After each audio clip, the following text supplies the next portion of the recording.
प्रधानमन्त्रीज्यू नै नआउने, मन्त्रीहरू नआउने, नेताहरू नआउने, म चल्दिएको कोही पनि नबस्नु पर्ने रहेछ, म पनि एउटा दलको नेतै हो भनेर हिँड्दिएको। तर प्रधानमन्त्रीलाई तपाईँ भेटघाट पनि भएको छ, चिन्नु पनि भएको छ, उहाँ किन हटिनु भयो, के लागेको छ?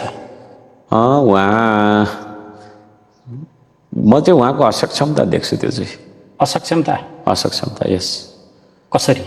किनभने संसदलाई अहिलेसम्म उहाँले सम्बोधन गर्नुभएको छैन होइन। यत्रो दिन भयो उहाँ प्रधानमन्त्री भएको, नीति तथा कार्यक्रम उहाँले पेश गर्नुपर्ने गर्नु भएन।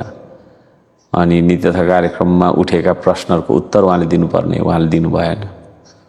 त्यति मात्रै नभएर तपाईँको चाहिँ हामीले विभिन्न बैठकहरूमा उठाएका प्रश्नहरू छन् जो उहाँ सरकार प्रमुखको हैसियतबाट उहाँको मुखबाट सुन्नुपर्ने उत्तरको जुन हामीले चाहिँ के अरे प्रश्नहरू उठाएका छौँ र त्यो उत्तर उहाँको मुखबाट सुन्नुपर्ने स्थिति छ।